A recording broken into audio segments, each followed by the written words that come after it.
سلامونه د سبا نیوز ګرانو لیدونکو د نن ورځې تازه او مهمو خبرونو ته ښه راغلی. د پاکستان ملي سرود ته نه درېدل اسلام آباد کې د طالبانو سفیر بهرنیو چارو وزارت ته غوښتل شوی دی. په خیبر پښتونخوا کې پرون سه شنبه د یوې غونډې پر مهال چې د دغه ایالت اعلی وزیر علي امین ګنډاپور هم حاضر و، د پاکستان د ملي سرود له غږېدو سره ټول ګډونوال د درناوي په پار ودرېدل، خو دوه کسان په خپلو څوکیو کې پاتې شول او ونه درېدل.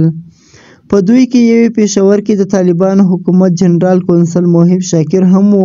د دغې پیښې د ویډیو له خپرېدو سره سم په ټولنیزو رسنیو کې د پاکستان د ملي سرود د سپکاوي تورونه لګول شوي دي. هغه څه چې اسلام آباد کې د طالبانو ډیپلوماټان نه مني. نن چهارشنبه د اعتراض په ډول په اسلام آباد کې د طالبانو حکومت سفیر احمد شکیب د پاکستان بهرنیو چارو وزارت ته غوښتل شوی و. نوموړي BBC پښتو ته ویلي دي، زه بهرنیو چارو وزارت ته وغوښتل شوم یو اعتراض لیکي د یادې موضوع په اړه راته وسپاره. دوی وویل غواړو د دې کار وضاحت دې وشي چې تر شا څه علت و. ما هغوی ته وویل چې ستاسو پیغام زه خپل مرکز کابل ته لیږم. البته دومره تاسو ته ویلی سم چې دا قصدي عمل نه و او نه هدف دا و چې د کوربه هیواد توهین دې وشي.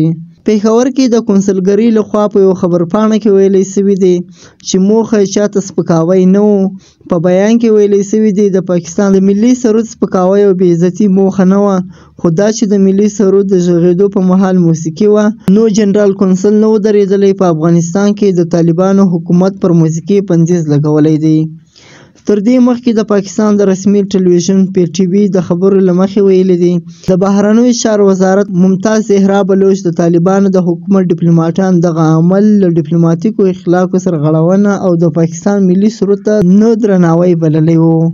د دغې موضوع په تړاو په پاکستان کې د ټولنیزو رسنیو کارکوونکو د طالبانو د کونسل ترڅنګ پر اعلی وزیر علي امین ګنډاپور هم نیوکې کړې دي او په دغه موضوع باندې د پاکستان په رسنیو کې خورا تاوده بحثونه روان دي.